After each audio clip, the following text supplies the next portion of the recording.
ध्यावत है सब संत। गुरु है बड़ा गोविंद से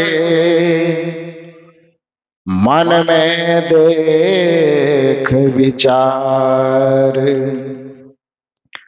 हरि सिर जय तो बार बार, गुरु सिर जय तो पार। गुरु सिर जय तो पार। मेरे व्यवहारिक एवं पारमार्थिक जीवन के प्रबल प्रेरणा स्रोत परमाराध्य परम पूज्य सद्गुरुदेव जी छत्तीसगढ़ के पावन धरा पर स्थित राजनांदगांव जिला के अंतर्गत ग्राम इरई कला में सद्गुरु कबीर आश्रम के तत्वावधान में आयोजित त्रिदिवसीय सत्संग समारोह के दूसरे दिन के द्वितीय सत्र में मंच पर विराजमान विभिन्न स्थानों से पधारे हुए अपने ज्ञान ध्यान त्याग तप के प्रभाव से तीर्थों को भी परम पावन करने वाले परम वंदनीय संत समाज, इस परिवर्तन परिवर्तक स्थल पर विराजमान अध्यात्म प्रेमी सज्जनों तथा देवियों,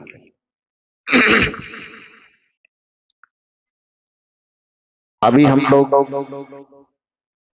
सद्गुरु कबीर की विवेक धारा से अनुप्राणित दर्शन पर कुछ चिंतन सुन रहे थे। सद्गुरु कबीर पुरुषार्थवादी संत थे। सद्गुरु कबीर का सिद्धांत कर्म के सिद्धांत पर आधारित है, लेकिन उस कर्म के सिद्धांत को समझने के लिए थोड़ा हमें संसार की स्थिति को समझना आवश्यक है। क्योंकि यह प्रकृति त्रिगुणात्मक है, रजोगुण, तमोगुण और सतोगुण। तीनों गुणों की व्याप्ति से यह शरीर भी बना हुआ है, तीनों गुणों की व्याप्ति से यह संसार भी बना हुआ है। इस प्रकार से त्रिगुणात्मक प्रकृति होने से हमारे कर्म के भी तीन रूप हैं। सद्गुरु कबीर साहब के दर्शन में कर्म ही पूजा है, इसे कहने की अपेक्षा कर्म भी पूजा है कहना ज्यादा श्रेष्ठ होता है। व्याकरण में दो शब्द है, ही और भी। ही का काम क्या है? यदि हम किसी शब्द के साथ में ही शब्द का प्रयोग करते हैं तो उसके अलावा सारे विकल्प को खत्म कर देते हैं, और जब हम भी शब्द का प्रयोग करते हैं तब क्या होता है? उसके अलावा भी और कुछ है। यदि हम केवल कर्म को ही पूजा मान लेंगे तो फिर और सब चीज गड़बड़ हो जाएगी। फिर ध्यान की, फिर साधना की, फिर सुमरन की, फिर चिंतन की कोई आवश्यकता नहीं रह जाएगी। लेकिन सुमरन का भी अपना एक महत्व है, चिंतन का भी अपना एक महत्व है, साधना का भी अपना महत्व है। इसलिए कर्म ही पूजा कहने की अपेक्षा कर्म भी पूजा है यह कहना ज्यादा उचित है। क्यों? तो इसका थोड़ा सा दार्शनिक चिंतन जब सुनेंगे तब आप स्पष्ट समझ पाएंगे। क्योंकि प्रकृति त्रिगुणात्मक होने के कारण कर्म के भी तीन रूप हैं। कौन कौन सा रूप? अकर्म, सुकर्म और विकर्म। गीता में इन तीनों कर्मों का वर्णन है, अकर्म, सुकर्म और विकर्म। अकर्म किसे कहते हैं? जो नहीं करने योग्य है। और सुकर्म किसे कहते हैं? जो करने योग्य है। विकर्म किसे कहते हैं? जो कर्म के जैसा प्रतीत तो होता है किंतु कर्म नहीं होता है। जैसे हम सुमिरन करते हैं, सुमिरन करना वो किसी कर्म की गिनती में नहीं आता है। ध्यान करते हैं, ध्यान करना किसी क्रिया की गिनती में नहीं आता है। जप करते हैं, जप करना किसी कर्म की गिनती में नहीं आता है। तो कर्म की गिनती में ना आवे किंतु कर्म के जैसा प्रतीत हो, ऐसे विशिष्ट कर्म को क्या कहा जाता है? विकर्म कहा जाता है। तो कर्म के तीन रूप, अकर्म, सुकर्म और विकर्म। विकर्म क्यों कहा गया उसको? क्योंकि कर्म में भी उपसर्ग का संयोग लग गया। कर्म अपने जगह पर स्थिर रहा, कर्म में जब अनिषेधात्मक उपसर्ग का संयोग हुआ तो अकर्म बन गया।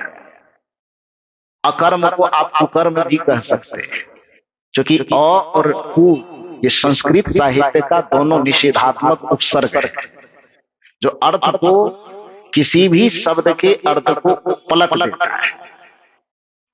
सु संस्कृत साहित्य का विधेयात्मक उपसर्ग है। जैसे संग में कु लग जाए तो संग का अर्थ क्या हो जाएगा? कुसंग मतलब गलत संग। संग में सु उपसर्ग लग जाए तब क्या बनेगा? सुसंग मतलब अच्छा सा बनेगा। कुवास, यदि वास में कु शब्द लग जाए तो कुवास का मतलब गलत गंध। सुवास शब्द लग जाए, वास में सु शब्द लग जाए तब सुंदर सुगंध, अच्छे सुगंध। तो कहने का मतलब है कि संस्कृत साहित्य में अ और कु एक निषेधात्मक उपसर्ग है। जब किसी भी शब्द के साथ जुड़ता है तो उसका अर्थ नकारात्मक कर देता है। तो इसलिए कर्म अपने जगह पर रहेगा, लेकिन कर्म शब्द के साथ जब अनिषेधात्मक उपसर्ग जुट जाएगा तो अकर्म मतलब नहीं करने योग्य कर्म, जैसे चोरी, हिंसा, व्यभिचार, बेईमानी, शैतानी, छल, फरेब, कपटबाजी, दगाबाजी इत्यादि जो भी कर्म है वह कर्म अकर्म के अंतर्गत आता है और वह पूर्णतः निषेध है, किसी भी मनुष्य के लिए नहीं करना चाहिए।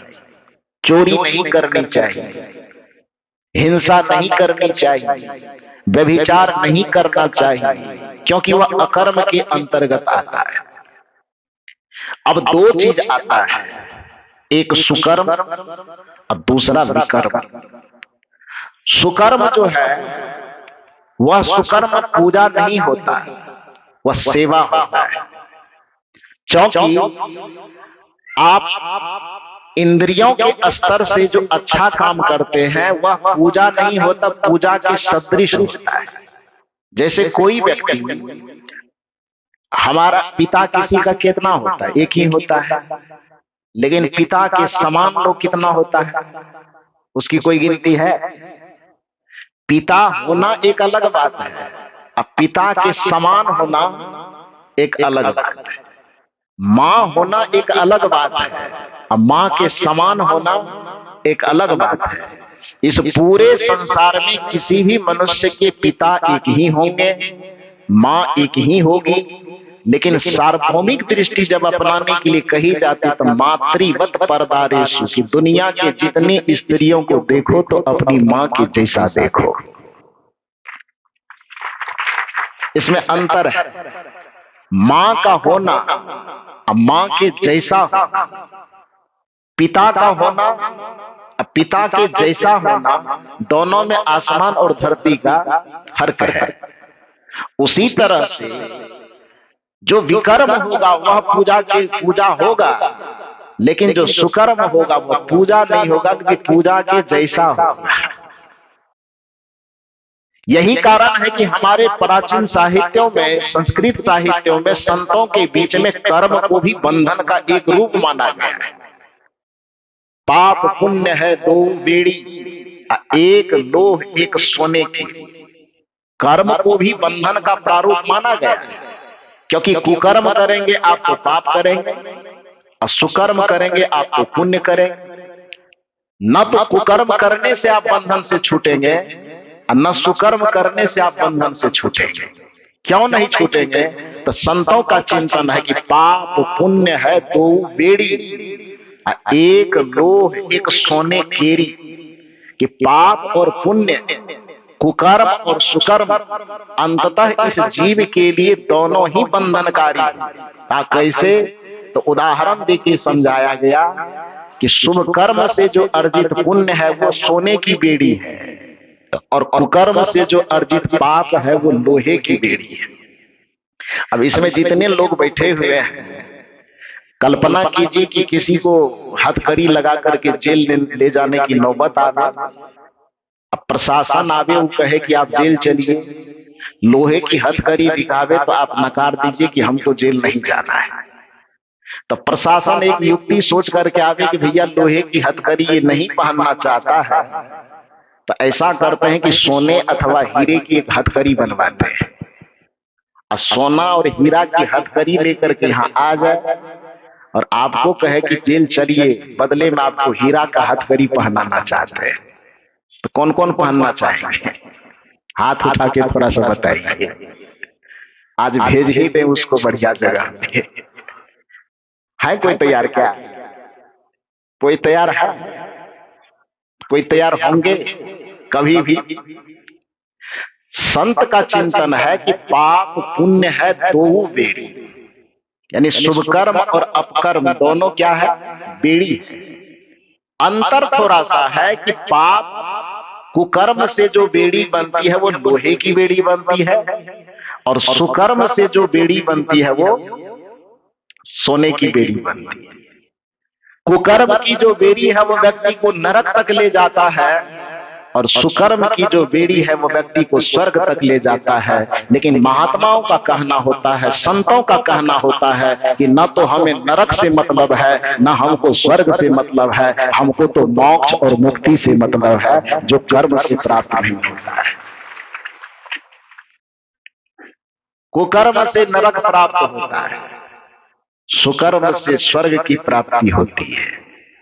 लेकिन विकर्म एक ऐसा चीज है जिससे स्वर्ग और मोक्ष, स्वर्ग और नरक दोनों से ऊपर जाकर के जिसको आप मोक्ष पद कहते हैं उसकी प्राप्ति होती है।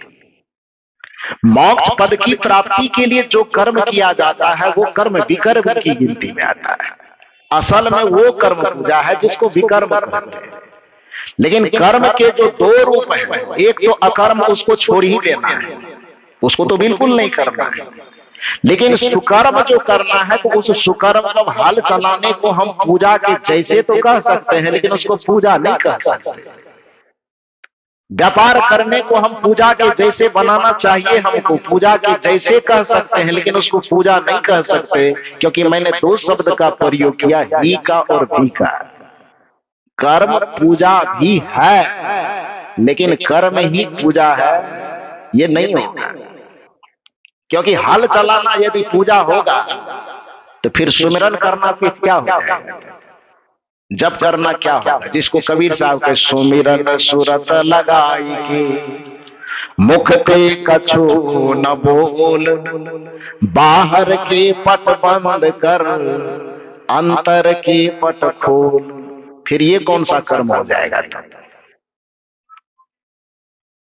आपके पास चूंकि प्रकृति त्रिगुणात्मक है, मैंने कहा इसके जीवन में तीनों गुणों की व्याप्ति है और आपके जीवन के इंद्रियों, कर्मेंद्रियों, ज्ञानेंद्रियों को भी तीन हिस्सों में बांट दिया गया है। आपका और हमारा जीवन प्रकृति त्रिगुणात्मक होने के कारण जीवन को भी तीन हिस्सों में बांटा गया। एक इंद्रियों के समुच्चय, अब दूसरा हृदय और तीसरा मस्तिष्क। ये तीन हिस्सा है आपका और हमारा। इंद्रियां सेवा प्रधान है, इससे कर्म होगा। इंद्रियों को जब भी पवित्र बनाना होगा तो इसको सेवा में लगाना होगा। हृदय को जब भी पवित्र रखना होगा तो इसको पूजा में लगाना होगा और मस्तिष्क को जब भी पवित्र बनाना होगा तो इसको ध्यान में लगाना होगा, तभी जाकर के हमारी तीनों इंद्रियां पवित्र होंगी। सेवा का स्तर अलग है, पूजा का स्तर अलग है। ध्यान का स्तर अलग है।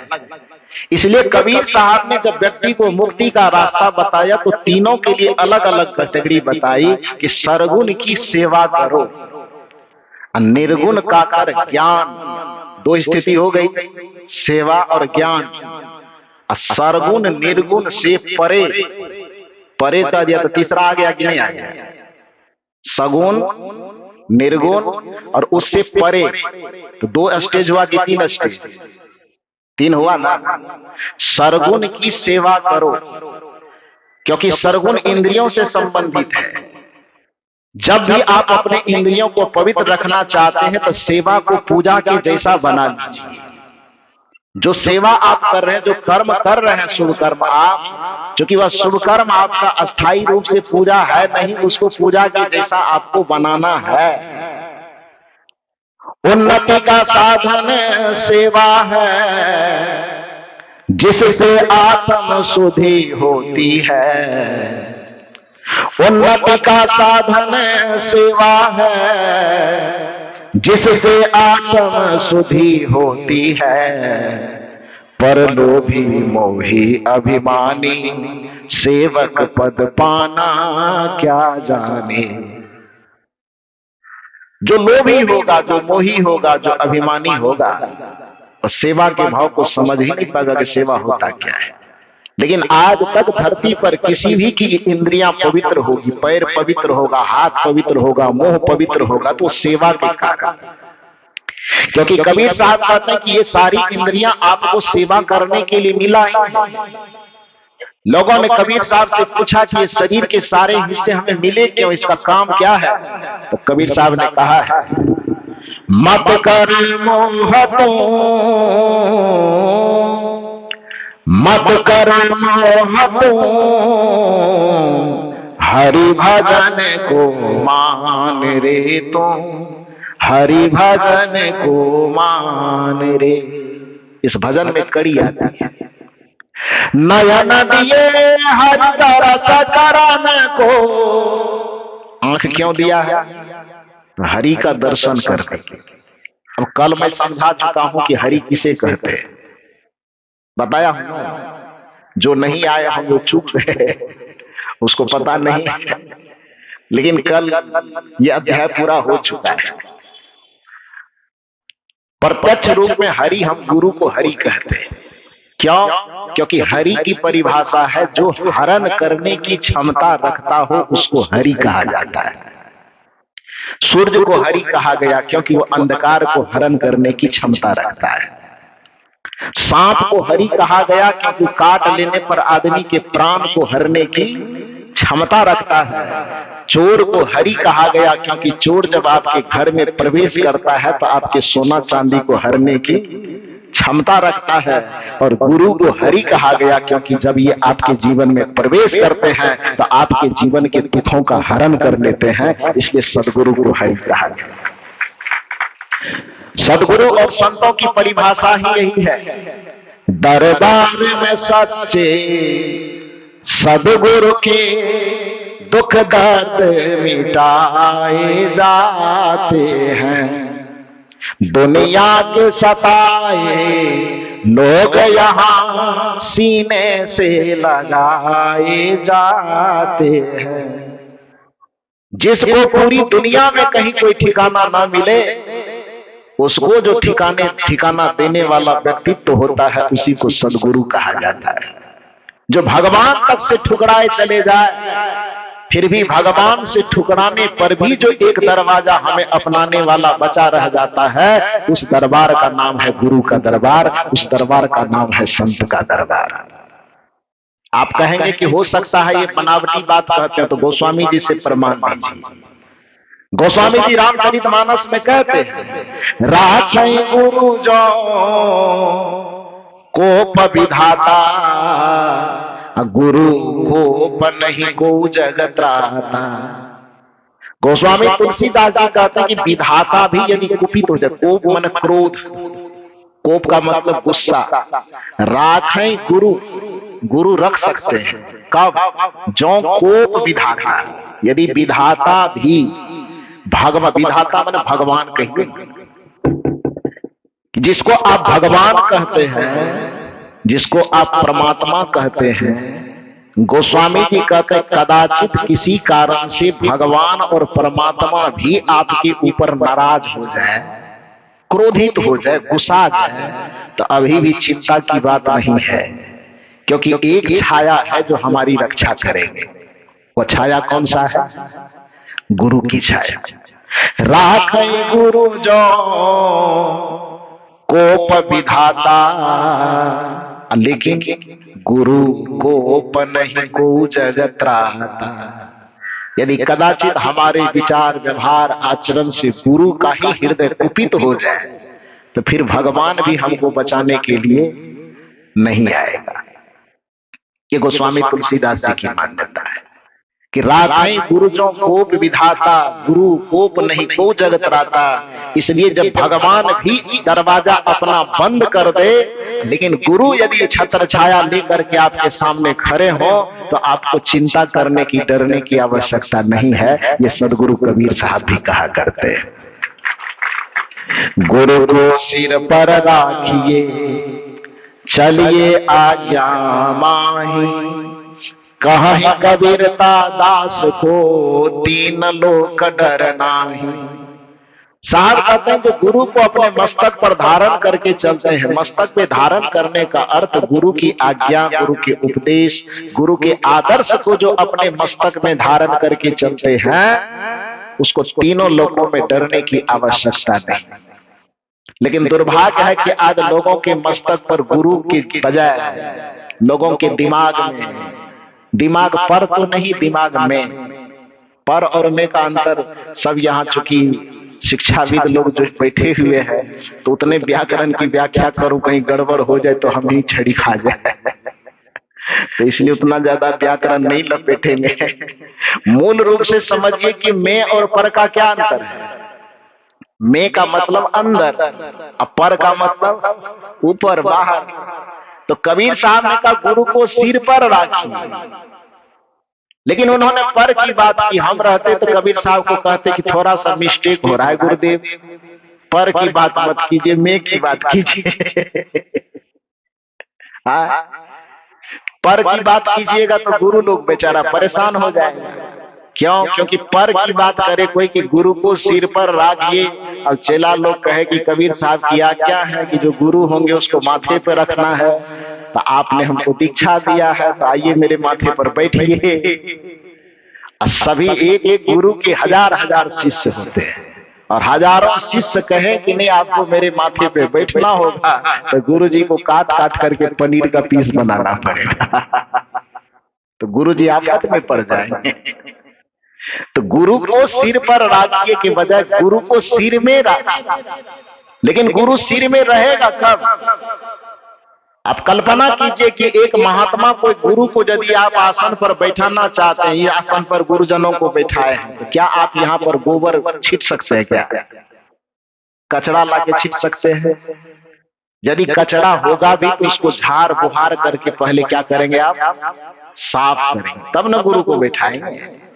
तो जब कबीर साहब ने आपको गुरु को सिर पर राखिए की बात की, गुरु को सिर में राखिए की बात की, तो इसका सीधा सा अर्थ है कबीर साहब ने आपको कहा कि आप अपने मस्तिष्क में गुरु को बैठाने का जगह बनाओ, और अपने मस्तिष्क में जितने कूड़े कचरे कबाड़ भरे पड़े हैं उसको मस्तिष्क से निकाल दो। इसी को विकर्म कहा जाता है, इसी को पूजा कहा जाता है। जो अपने मस्तिष्क से विकृति को निकाल सके, जो अपने मस्तिष्क से विकारों को निकाल सके, जो अपने मस्तिष्क, क्योंकि सारे विकार कहाँ होते हैं? मस्तिष्क में ही तो होता है। इसलिए पाश्चात्य दर्शन में दो प्रकार का दर्शन आया। बाइबिल जो ईसाइयों का धर्म ग्रंथ माना जाता है, वो दो प्रकार की बाइबिल बने, पुरानी बाइबिल और नई बाइबिल। दोनों बाइबिल के अंदर दार्शनिक चिंतन में थोड़ा सा मतभेद है। पुरानी वाली बाइबिल कहती है कि आदमी जब चोरी करता है तब वह चोर होता है। नई वाली बाइबिल कहती है ना ना ना, आदमी पहले चोर होता है तब चोरी करता है। अब दोनों का थोड़ा सा फर्क समझ करके बताइए आप लोग कि दोनों दर्शन का जो अंतर है। एक कह रहा है कि आदमी चोरी करता है तब चोर होता है, एक दर्शन कह रहा है नहीं नहीं आदमी पहले चोर होता है तब चोरी करता है, दोनों में से कौन ठीक है? हो जाए आप लोग का यूपीएससी का परीक्षा, बताता आदमी चोरी करता है तब चोर होता है, एक विचार यह, एक विचार है आदमी पहले चोर होता है तब चोरी करता है, दोनों में से कौन सही है? पहला नंबर, चोरी करने के बाद ना चोर होगा। देखिए सबका माथा हिल रहा है, ठीक कर, ये तो छत्तीसगढ़ फेल कर जाएगा इसे। तब क्या होगा? दूसरा वाला सही होगा। तब मास्टर साहब लोग आप लोग को चीटिंग करवा रहे हैं। तो दार्शनिक चिंतन यह कहता है कि दूसरा वाला से कि आदमी पहले चोर होता है तब वह चोरी करता है, आदमी पहले व्यभिचारी होता है तब वह व्यभिचार करता है, क्योंकि होने की क्रिया शुरू कहां से होती है? विचार से। जब पहले व्यक्ति अपने मन में चोरी की परिकल्पना नहीं करेगा, चोरी की धारणा नहीं बनाएगी, योजना नहीं बनाएंगे, तब तक चोरी वाला काम उससे होगा कैसे?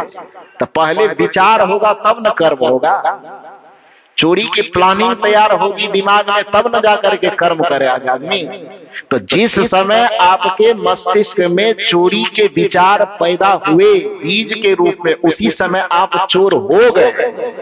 उसके बाद फिर चोर होते होते 2 दिन 4 दिन 5 दिन प्लान बनाते बनाते जब 5 दिन तक चोर बन गए, तब जाकर के एक दिन क्या कर दिए? चोरी कर दिए। तो पहले चोर हुए तब न चोरी किए।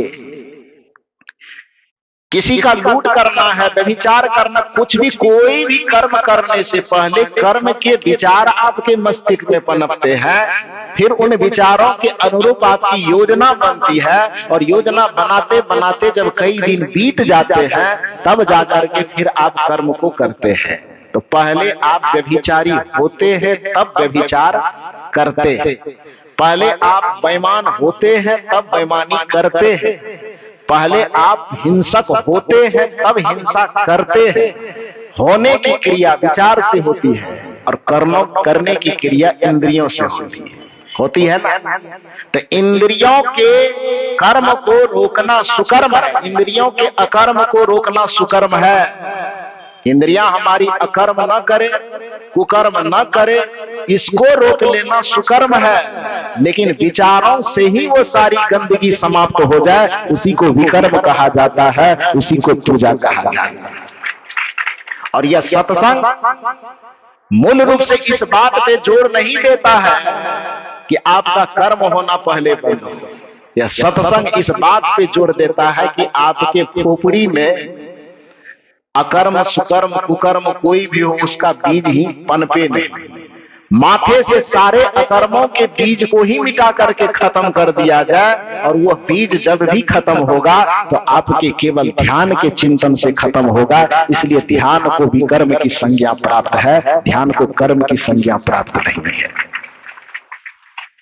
इसलिए जो सारे कर्मों को ही जला करके खाक कर दे उसको विकर्म कहा जाता है। इसलिए कबीर साहब कहते हैं कि सरगुण की सेवा करो, निर्गुण का कर ज्ञान। सेवा, ज्ञान और ध्यान 3 अवस्था है पूजा का। तो सरगुण की सेवा करो, निर्गुण का कर ज्ञान, और सरगुण निर्गुण से परे तहां हमारा ध्यान। तो सेवा जो आएगा वो आपके कर्म के अंतर्गत आएगा, ज्ञान और ध्यान जो आपके जीवन में आएगा वह आपके विकर्म के दायरे में आएगा। तो विकर्म के दायरे में जो चीज आता है वो पूजा है, और सेवा जो है उसको पूजा डायरेक्ट नहीं कह सकते हैं, उसको पूजा के जैसा बनाना है। तो इसलिए यह वाक्य जो लोगों के बीच में चलता है कि कर्म ही पूजा है, यह वाक्य अपने आप में गलत है, अधूरा है। कर्म ही पूजा है नहीं, कर्म भी पूजा है। ही पूजा कहेंगे तो इसके अलावा के विकल्प को हम खत्म कर देते हैं, और जब हम भी कहते हैं तो इसका मतलब है कि विकल्प को अभी हम जिंदा रखें, बचा हुआ है। मैं ही अच्छा हूं, ये बात यदि मैं कहूं तो ये अभिमान हो जाएगा, अब मैं भी अच्छा हूं ये बात कहूं तो ये स्वाभिमान हो जाएगा। होगा कि नहीं होगा? इसलिए व्याकरण की दृष्टि में केवल सिर्फ ही ये शब्द निषेधात्मक माना जाता है। किसी भी वाक्य के साथ, किसी भी शब्द के साथ केवल शब्द जुड़ गया, सिर्फ शब्द जुड़ गया, ही शब्द जुड़ गया, तो उस वाक्य की मर्यादा को, उस शब्द की मर्यादा को खत्म कर देता है। सिर्फ मैं ही अच्छा हूं, इस बात को कौन अच्छा कहेगा? यदि कोई आदमी कहे सिर्फ मैं ही विद्वान हूं, ये बात उचित मानी जाएगी कि अनुचित मानी जाएगी? केवल मैं ही विद्वान हूं, यह बात उचित मानी जाएगी कि अनुचित मानी जाएगी? अनुचित क्यों मानी जाएगी? क्योंकि विद्वान शब्द के साथ में केवल सिर्फ ही शब्द जुड़ करके उस वाक्य की महिमा को खंडित कर दिया। मैं विद्वान हूं इतना कहना चलेगा, मैं ही विद्वान हूं ये कहना, मेरी बात समझ रहे हैं आप लोग? दिन रात आप लोग पढ़ाने वाला काम करते हैं तो जरूर समझिएगा, समझिएगा कि नहीं? तो इसलिए मैं भी विद्वान हूं ये ठीक है, लेकिन मैं ही विद्वान हूं ये ठीक नहीं है। मैं विद्वान हूं ये ठीक है, सिर्फ मैं विद्वान हूं ये ठीक नहीं है। मैं विद्वान हूं ये ठीक है, केवल मैं ही विद्वान हूं ये बात ठीक नहीं, बल्कि अभिमान को प्रतिध्वनित करता है। इसलिए कर्म ही पूजा है, यह बात पूजा की मर्यादा को कम करता है, बल्कि कर्म भी पूजा है, यह बात कर्म को और महान बना देता है। तो कबीर साहब से पूछा कि जो ये इंद्रियों की बात आप करते हैं कि इंद्रियां सेवा के लिए है, तो आप यह बताने की कृपा कीजिए कि इंद्रियां हमें मिला क्यों?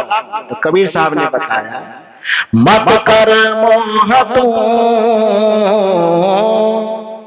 मत कर मोह तू, हरि भजन को मान रे तू, हरि भजन को मान रे। उसमें मस्तिष्क किस लिए दिया, आंख किस लिए दिया, पैर किस लिए दिया, हाथ किस लिए दिया, सबका वर्णन है। तो मस्तिष्क आपको दिया है कि गुरु को माथे पर बैठा के रखिए, लेकिन दुर्भाग्य की बात है कि आप गुरु को माथे पे बैठा के क्यों रखें? कैसे रख पाएंगे? क्योंकि आपके माथे में पहले से एकदम शराब भरा हुआ है, क्योंकि आपके माथे में पहले से दुर्व्यसन के न जाने कितने रंग रूप भरे हैं। खैनी भरा है, बीड़ी भरा है, दारू भरा है, गांजा भरा है, छल भरा है, कपट भरा है, ईर्ष्या भरी है। वो है कहाँ? कौन सा बिस्तर पे ये? काम, क्रोध, लोभ, मोह, ईर्ष्या, द्वेष, नशा, दुर्व्यसन, जितने भी कुकर्म के विचार और चिंतन है वो कहां पर है? मस्तिष्क में। और गुरु को रखना कहां है? इसी मस्तिष्क में। तो जिस बिछावन पर पहले से गंदगी का ढेर लगा है, उस बिछावन पर गुरु को कैसे बैठाएंगे? गुरु को बैठाने के लिए अपने मस्तिष्क के आंगन को बुहारना होगा। इसलिए कबीर साहब ने कहा, जो तू सांचा बानिया सांची हाथ लगा, अंदर झाड़ू दे के कूड़ा दूर बहा। अंदर झाड़ू लगाने की जो क्रिया है वही ध्यान की क्रिया है, अंदर जो झाड़ू लगाने की क्रिया है वही स्मरण की क्रिया है। अब कोई व्यक्ति कहे कि हम हल जोत करके अंदर में झाड़ू लगाएंगे, वो होगा?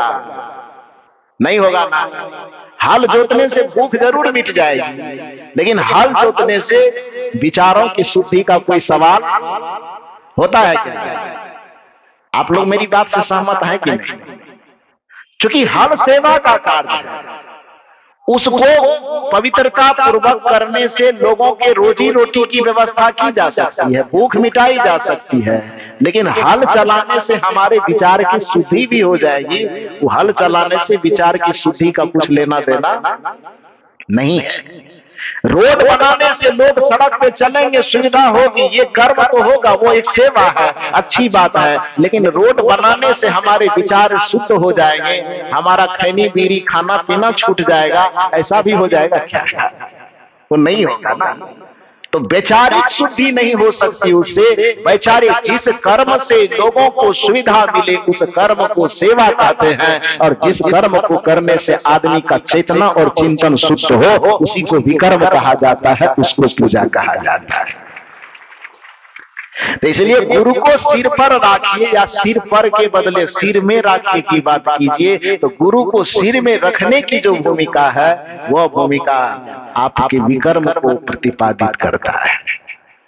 जब तक आपके मस्तिष्क के बिस्तर सुंदर नहीं होंगे, चित्त चेतना के बिस्तर सुंदर नहीं होंगे, गुरु को आप बैठाएंगे कैसे? और जब तक गुरु को मस्तक पर नहीं बैठाएंगे, याद रखिए, लिख लीजिए कागज में, और नहीं लिख सकते कागज में, कल लेके आएगा स्टाम्प पेपर, हम भी सिग्नेचर कर देंगे। जब तक गुरु को अपने मस्तक पर नहीं बैठाएंगे, दुनिया का कोई काम कर लीजिए, कुछ भी कर लीजिए, फिर भी आप दुखों से बच नहीं पाएंगे। कुछ न कुछ लगा रहेगा, चाहे दैहिक ताप लगा रहेगा, दैविक ताप लगा रहेगा, भौतिक ताप लगा रहेगा, क्योंकि आदमी के जीवन से संकटों का तभी निवारण होगा जिस जगह से संकट पूर्ण विचार उत्पन्न होता है, उसी जगह पर जब तक गुरु को न बैठाया जाए।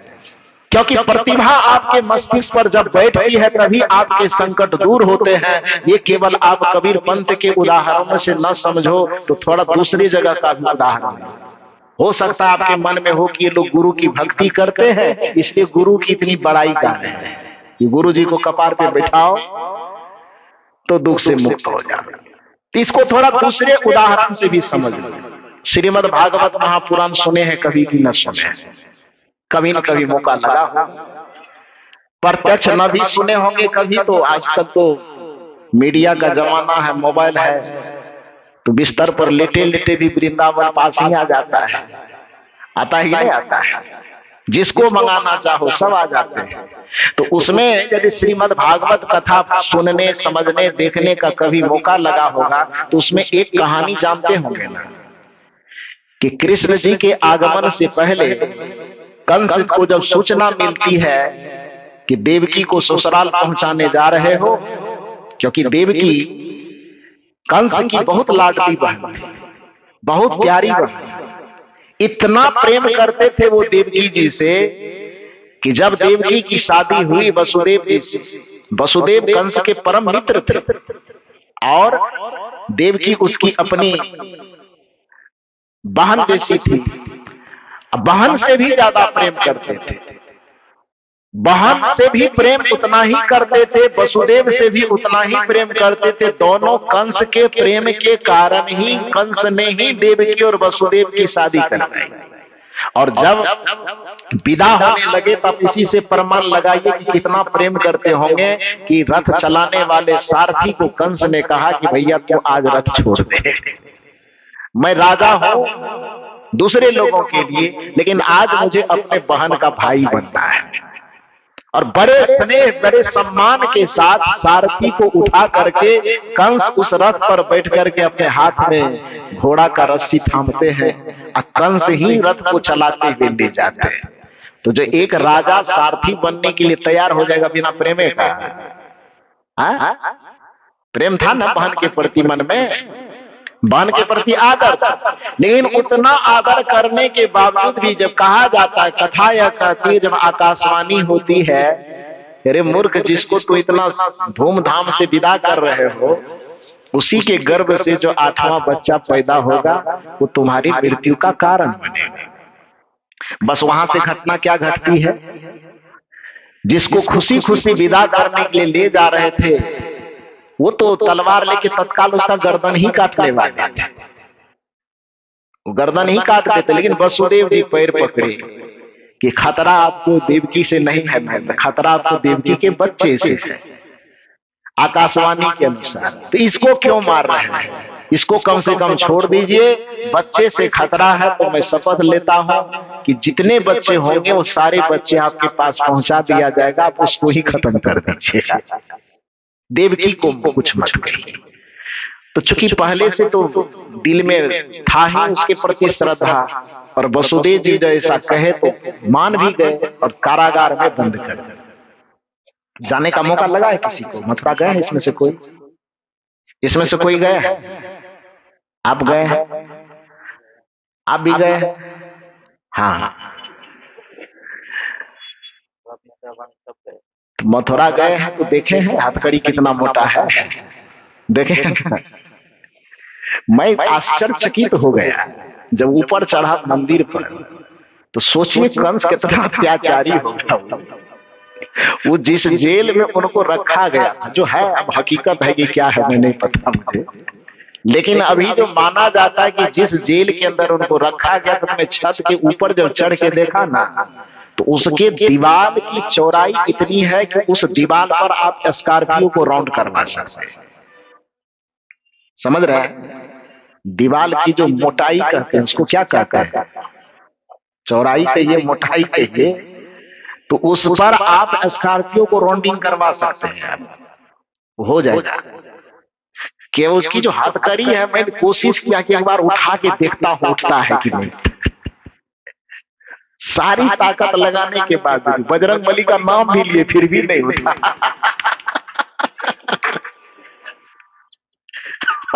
हम मेरी ताकत से नहीं, एक बार बोलिए बजरंगबली की जय, उठाए नहीं उठा। हमके कैसा आदमी रहा होगा कंस, बताओ तो। ये बेड़ी को वसुदेव जी के पैर में जो बांधे होंगे, वसुदेव जी खींचते कैसे होंगे इसको, तो बड़ा विकट स्थिति है। कहने का यह अभिप्राय कि उस तरह से कष्ट में रखा गया उनको। रखने के बाद सोचिए कि उतनी मजबूत बेड़ी, उतनी मजबूत हथकड़ी, सारा चीज रखा हुआ है। कब तक उसके जीवन में दुख रहा? जब तक 8वां पुत्र के रूप में कृष्ण जी आए नहीं। और कृष्ण जी आए तो पर भी दुख व्याप्त है, लेकिन दुख समाप्त होना कब से शुरू हुआ? जब वसुदेव ने उस कृष्ण को उठा करके अपने माथे पर रख लिया। बात समझ में आई कि नहीं आई? डलिया में उठाए ना, माथे पर रखे ना, और माथे पर रख करके जब यात्रा शुरू किए, तो उस यात्रा से परिणाम क्या निकला? कहा जाता है जिस जेल में बंद थे जेल का फाटक खुल गया, बेड़ियां हथकड़ियां खुल गई, और रास्ते में चलते चलते चलते चलते जब कहा था यमुना नदी आई, जो सबसे बड़ी बाधा है, वो यमुना नदी भी रास्ता दे दी और कृष्ण को अपने लक्ष्य तक पहुंचा दिया। और उस दिन से वसुदेव की जिंदगी का सारा कष्ट दूर होना शुरू हो गया। ये कहानी है, कथा है। अब इस कथा को मान करके मैंने वृंदावन बिहारी लाल की जय मत करने लगना, क्योंकि शास्त्रों को समझने की 3 विधा है। जैसे व्याकरण में किसी शब्द का अर्थ करने के लिए 3 प्रकार की कसौटी है, अभिधा, लक्षणा और व्यंजना। उसी तरह से शास्त्रों के अर्थ करने के 3 हिस्से हैं, आधि भौतिक हिस्सा, आधि दैविक हिस्सा और आध्यात्मिक हिस्सा। कथा जब भी कोई कही जाती है तो कथा के पीछे केवल कथा सुनने का मतलब नहीं होता है, क्योंकि साहित्य का नियम होता है जब भी कोई कथा बनाई जाती है तो उसकी 2 विधा होती है, एक आदर्शवादी विधा, एक यथार्थवादी विधा।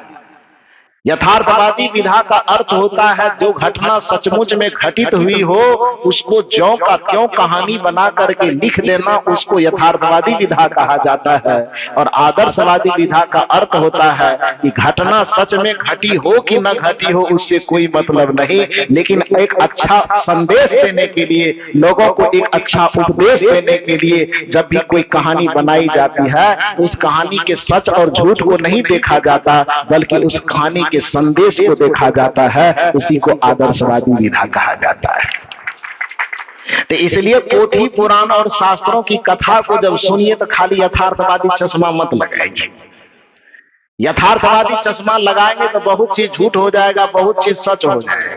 अब कबीर साहब अपने साहित्य में कहते हैं, माटी कहे कुम्हार से तो क्या रौंदे मोह, एक दिन ऐसा आएगा मैं रौंदूंगी तो।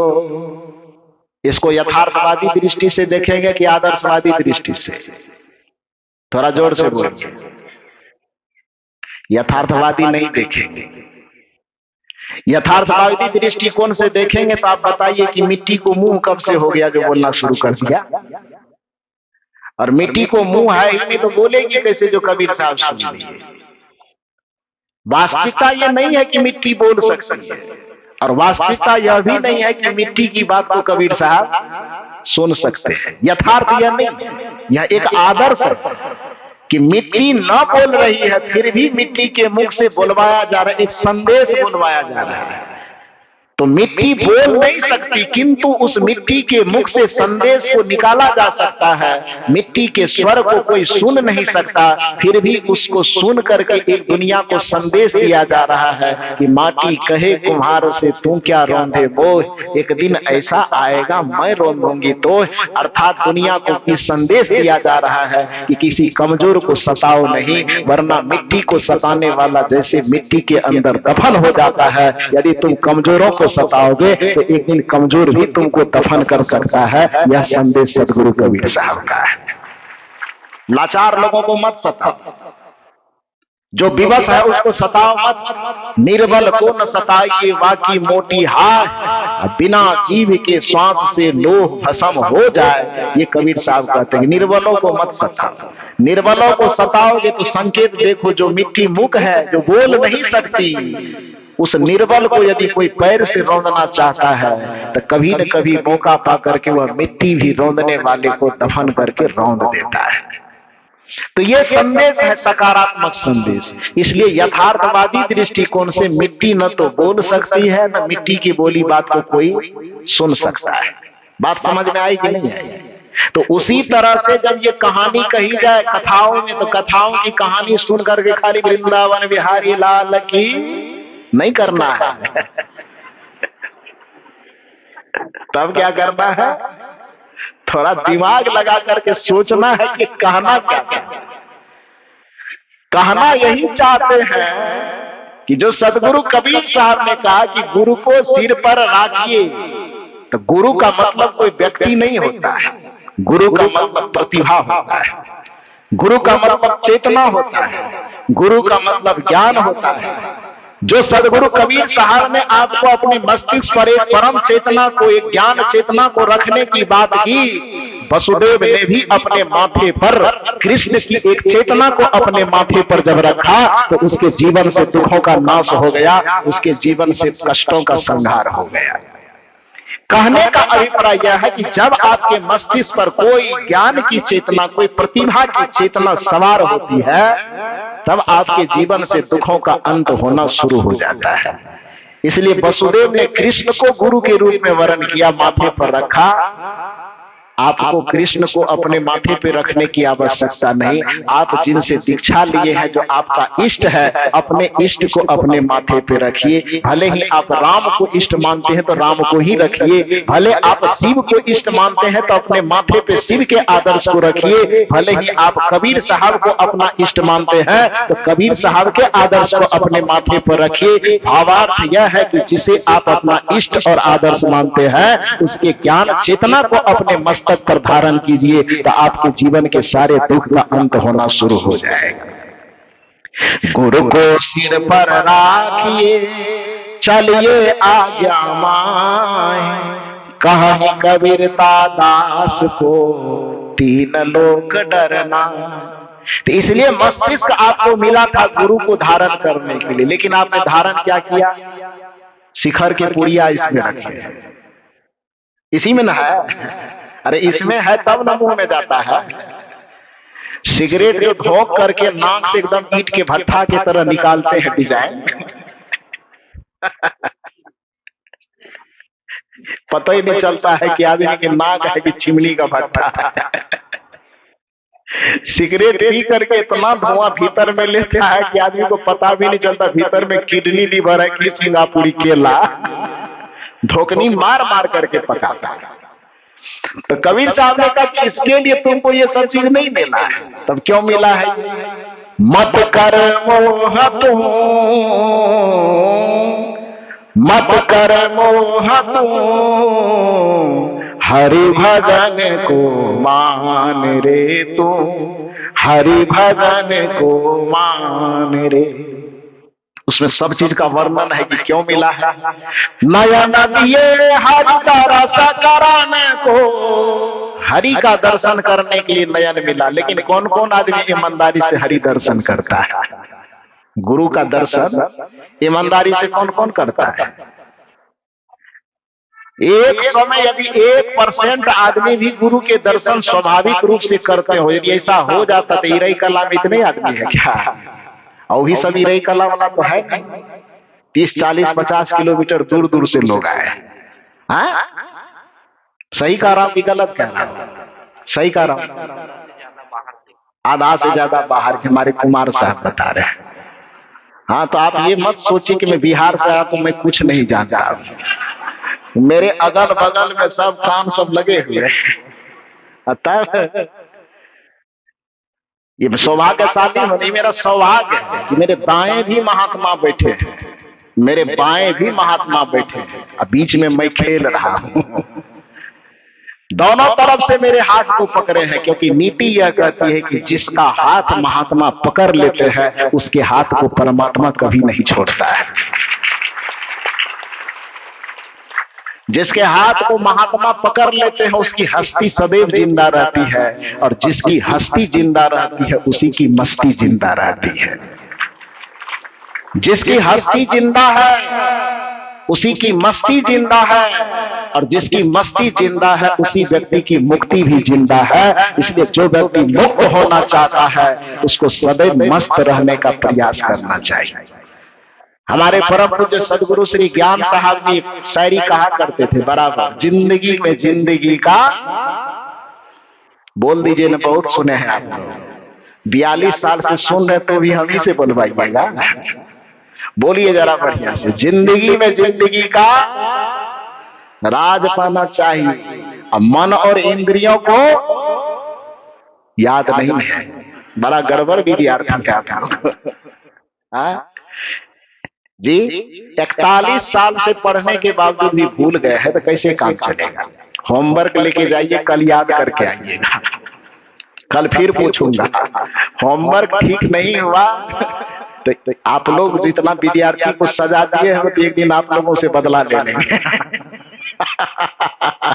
तो जिंदगी में जिंदगी का राज पाना चाहिए, मन और इंद्रियों को सबस रखना चाहिए, और अपने को जान करके मस्त रहना चाहिए। क्योंकि जो व्यक्ति मस्त रह सकता है वही व्यक्ति मुक्ति का मार्ग तय कर सकता है। खिलखिलाइए, मुस्कुराइए, यही जिंदगी का सार है। जो जिंदगी में मुस्कुरा नहीं सकता उसको मनुष्य कहलाने का कोई अधिकार नहीं है, क्योंकि इस धरती पर मनुष्य ही एक ऐसा प्राणी है जिसको मुस्कुराने का वरदान मिला है। वरना गधा को कितना भी खुशी मिल जाए, केवल हिया करके बंद हो जाएगा, मुस्कुरा नहीं सकता। तो इसलिए यदि हम मनुष्य का शरीर लेकर के आए हैं तो और कुछ हमसे छीना जाए, छीन जाने तो कोई चिंता की बात नहीं है, लेकिन अपने चेहरे की मुस्कुराहट नहीं जाने देना। चेहरे की मुस्कुराहट को किसी को छीनने मत देना। मैं बिहार राज्य के एक समस्तीपुर जिला पड़ता है। समस्तीपुर जिला में मेरा कार्यक्रम था। एक डॉक्टर साहब आए और उन्होंने कहा, गुरुजी बगल में मेरा क्लिनिक है, कल ही उद्घाटन हुआ है, आपका कार्यक्रम था इसीलिए आपको बुला नहीं पाए, आज मैं आया हूं, आप चल करके थोड़ा सा क्लिनिक में मेरे मेन कुर्सी पर बैठ जाइए। मैंने कहा कुर्सी पर बैठूंगा, लेकिन शर्त है दिन भर जितना फीस भी हो सब मुझे दे देना। तो उन्होंने वैसे तिरछी नजर करके हमको देखे। मैंने कहा दिन भर का ही मांग रहा हूं। तो ठीक है, भाव है। उन्होंने कहा सब आपका ही है। तो गए, वहां जाने के बाद बैठे, कुछ जो एक रिबन वगैरह टांगा था थोड़ा उद्घाटन कर दिए। उसके बाद वहां से जब निकलने लगे तो देखा कि उसके चैम्बर पर बहुत सुंदर वाक्य लिखा हुआ। तो हार्ट स्पेशलिस्ट था, हार्ट का इलाज करने वाले। तो अपने गेट पर उन्होंने लिख रखा था कि इस दरवाजे पर पैसे देकर के उस व्यक्ति को अपना दिल खोलवाने के लिए आना पड़ता है जो व्यक्ति अपने मित्रों और परिजनों के बीच में बैठ करके दिल खोल करके हंसता नहीं है। बात कुछ समझ में आई कि नहीं? कि जो पति पत्नी भाई मित्र बंधु अपने परिवार के बीच में बैठकर दिल खोल करके नहीं हंसता है, उसी व्यक्ति को लाखों रुपए दे करके यहां मेरे पास अपना दिल खोलवाने के लिए आना पड़ता है। तो जो डॉक्टरों के पास दिल खोलवाने के लिए नहीं जाना चाहते हो, उसको मौका निकाल निकाल करके खूब हंसना चाहिए। और कुछ लोग मुझे कहते हैं कि सत्संग में आप गंभीर होकर सत्संग क्यों नहीं करते। मैंने कहा मेरे माथे पे 50 किलो का पत्थर नहीं रखा हुआ, कोई बोझ नहीं है। बोझ किसी को रहे तब तो दब दब करके चरमर चरमर करते रहे। अरे सूर्य के सामने गुलाब आ जाने पर यदि गुलाब खिले नहीं तो संदेह है, या तो गुलाब नकली होगा या तो सूर्य नकली होगा। यदि सूर्य भी असली है और गुलाब भी असली है, तो सूर्य के सम्मुख होने पर गुलाब को खिलने से कोई नहीं रोक सकता। उसी तरह से गुरु का ज्ञान भी असली हो और शिष्य का हृदय भी श्रद्धा से भरा हुआ हो, तो भक्त को खिलखिलाने से कोई नहीं रोक सकता, उसको मुस्कुराने से कोई नहीं रोक सकता। इसलिए खिलखिलाइए, मुस्कुराइए, खूब गुनगुनाइए। फूलों से नित हंसना सीखो, भौरों से नित गाना, तरु की झुकी डालियों से सीखो शीश झुकाना, दूध तथा पानी से सीखो मिलना और मिलाना, सीख हवा के झोंकों से लो कोमल भाव बहाना, दूध तथा पानी से सीखो मिलना और मिलाना। फूलों से नित हंसना सीखो। फूल आपके सामने में है, ये बता रहा है कि आप हंसो, गुनगुनाओ, खिलखिलाओ, मुस्कुराओ, क्योंकि यही आपके जीवन का वरदान है। तो ये नयन मिला है, क्यों मिला? हरि दर्शन करने को। लेकिन हरि का दर्शन आप करते कहां हैं? हरि का दर्शन करने के लिए आपको बहुत जबरदस्ती भेजना पड़ता है या निमंत्रण कार्ड भेजना पड़ता है, तब आप आते हैं। वस्तुतः आंख जिस काम के लिए मिला वो काम आप नहीं करते हैं। कहीं चित्रहार चल रहा होता, निमंत्रण की जरूरत है, कतार लग जाएगी। खैर छोड़ो, ज्यादा लेट होगी तो बिजली पहले कट जाएगी। छत्तीसगढ़ में ऐसा होता है तो इसलिए ज्यादा जल्दी जल्दी खींच लो, नहीं तो बिजली कटेगी तो गड़बड़ा जाएगा। तो नया नदिये हरि दरस कराने को, नया नदिये हरि दरस कराने को, श्रवण दिए सुन ज्ञान रे, श्रवण दिए सुन ज्ञान रे, हरि भजन को मान रे तू, हरि भजन को मान रे। मत कर मोह तू, मत कर मोह तू, हरि भजन को मान रे तू, हरि भजन को मान रे। पैर दिया है पवित्र स्थान पे चलने के लिए, मुंह दिया है पवित्र वाणी बोलने के लिए, हाथ दिया है शुभ कर्म करने के लिए।